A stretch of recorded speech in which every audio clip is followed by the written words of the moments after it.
Di Madura, terdapat sebuah sistem sosial agraris yang unik dan telah mengakar kuat dalam kehidupan masyarakat pedesaan, yaitu tanian lanceng. Secara harfiah, tanian lanceng berarti pertanian berlanjut atau lahan pertanian keluarga yang terus-menerus digunakan secara turun-temurun. Rumah-rumah dalam satu kompleks disusun sejajar atau memanjang dari utara ke selatan atau mengikuti kontur lahan. Biasanya terdiri dari keluarga besar, yaitu orang tua, anak, menantu, dan cucu dalam satu garis keturunan. Ada satu pintu masuk utama ke seluruh kompleks tanian, mencerminkan batas antara ruang publik dan privat.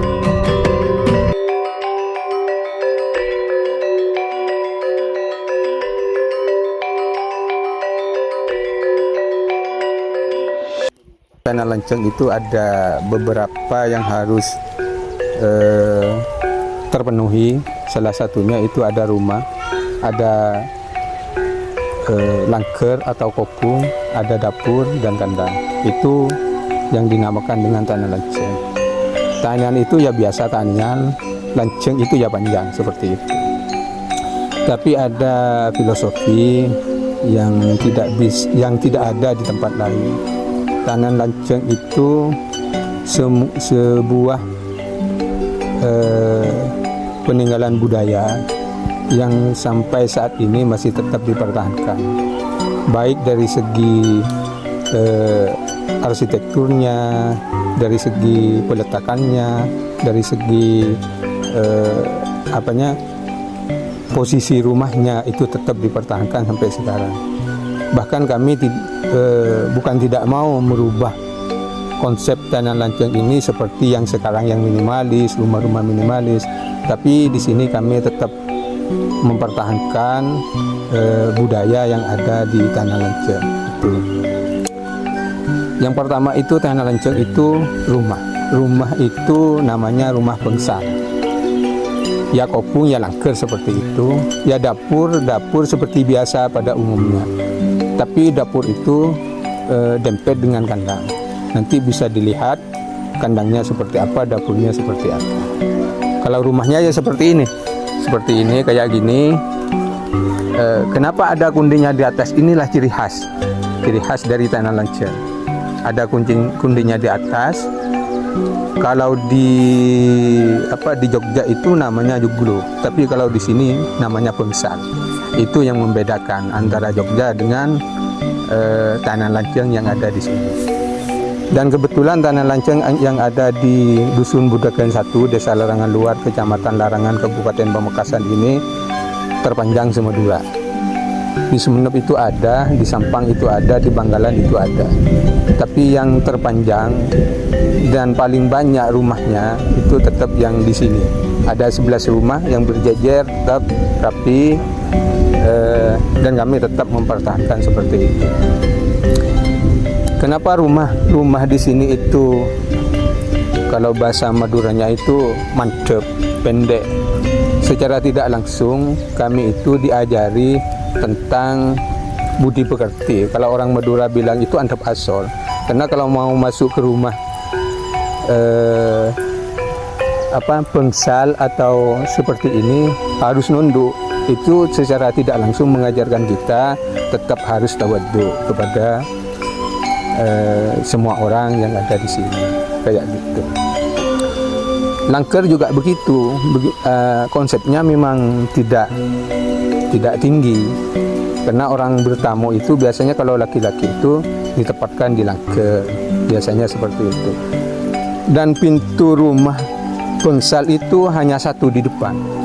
Kenapa seperti itu? Karena rumah pengsal itu menjaga para perempuan itu, laki-laki itu menjaga para perempuan tetap privat seperti itu. Makanya rumah pengsal itu tidak ada pintu, hanya satu di depan, di belakang tidak ada seperti itu. Nanti bisa lihat di dalam, tidak apa-apa, karena di sana ada yang bisa dilihat. Kalau di sini karena ditempati kayak gitu.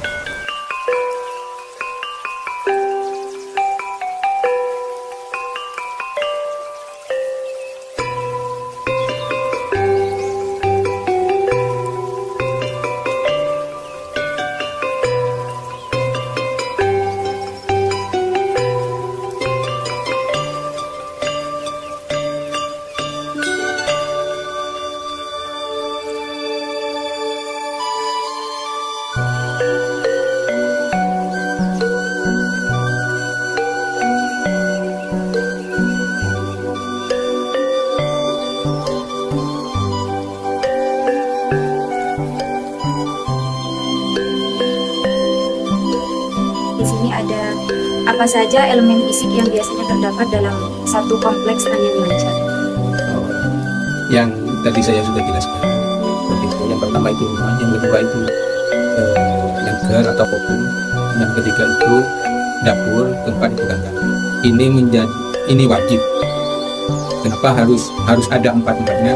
Karena kalau hilang satu itu bukan tanah lancung. Karena tanah lancung itu banyak sih, banyak yang lebih panjang dari di sini.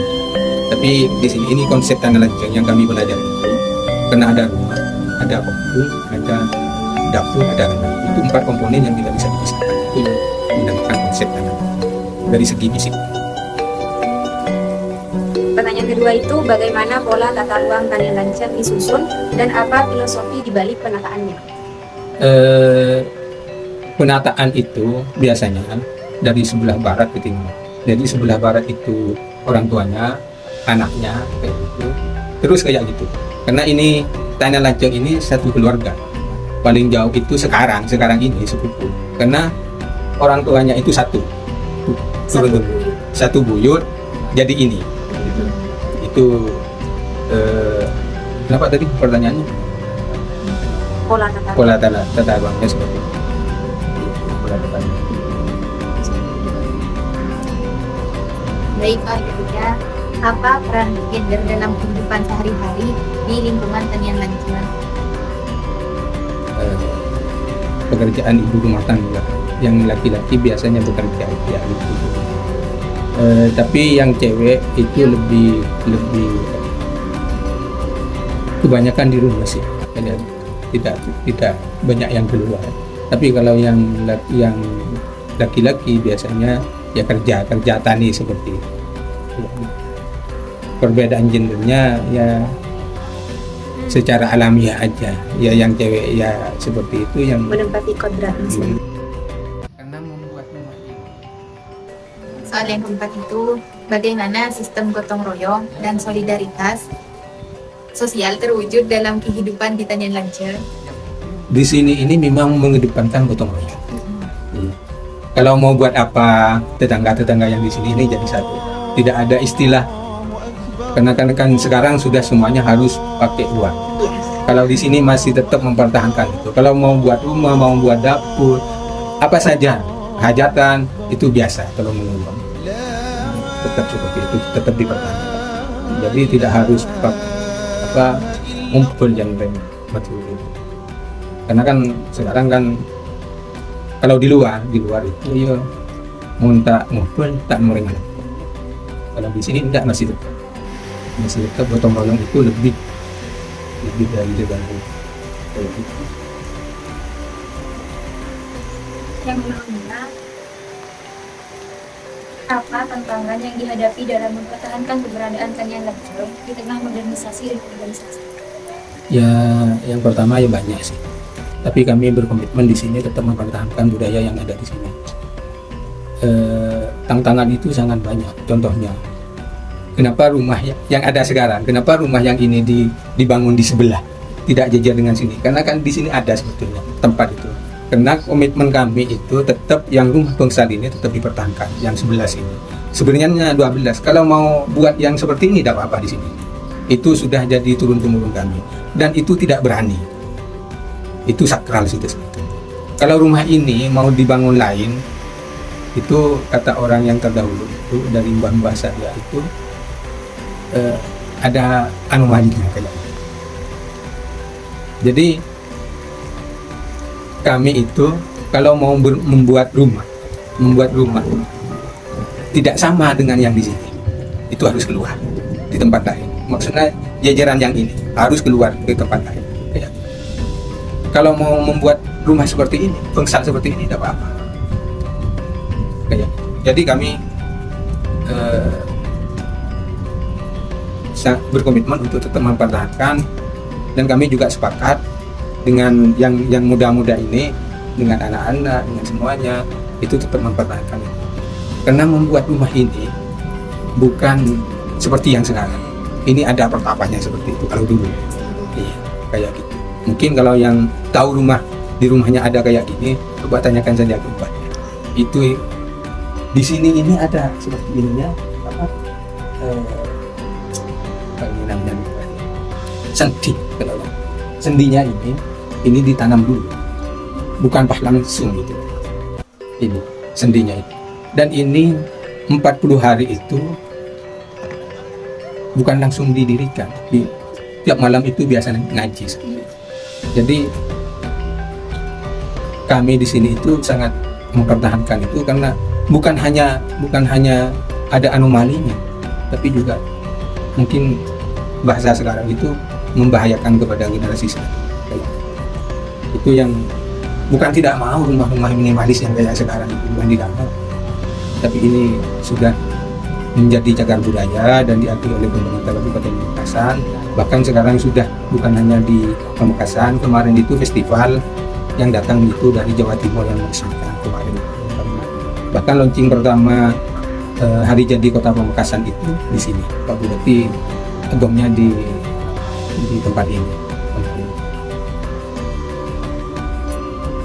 Yang selanjutnya, bagaimana generasi muda Madura memandang Tanian Lancang? Ya, kalau melihat dari segi anak mudanya, ya mungkin hanya sebatas rumah, atas sebatas rumah kuno yang tidak ada filosofinya, maunya dibongkar kayak gitu.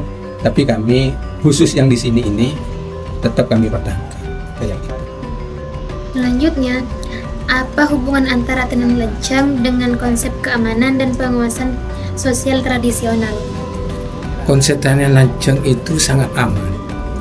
Contoh, kenapa pintu rumah Tanian Lancang itu ada di depan? Itu menjaga keamanan keluarga. Karena pintunya hanya satu di depan. Jadi tidak mungkin seorang, karena di sini itu yang lebih diperhatikan adalah yang perempuan kayak gitu. Sangat dilindungi. Kenapa perempuan itu sangat dilindungi? Karena perempuan itu menjadi ikon di sini. Itu kayak gitu. Jadi keamanan itu sangat aman kalau di Tanian Lancang. Karena dari pintu masuknya aja, dari sebelah timur. Kalau mau orang ke sini itu biasanya kalau laki-laki langsung ke Kopung atau Laker kayak gitu. Kalau ada tamu seperti ini. Ini tempat yang sangat privat bagi warga di sini kayak gitu. Jadi kalau keamanannya itu sangat aman sih sebetulnya. Kayak gitu.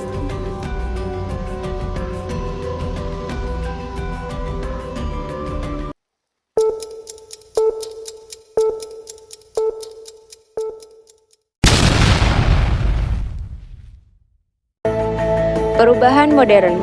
Dengan perkembangan zaman dan urbanisasi, keberadaan Tanian Lancang mulai tergeser oleh pola pemukiman modern. Namun, di beberapa wilayah pedesaan Madura, seperti di Kabupaten Sumeneb dan Pamekasan, bentuk ini masih ditemukan dan dijaga sebagai warisan budaya. Rumah-rumah tersebut biasanya ditempati oleh orang tua, anak-anak, hingga cucu mereka.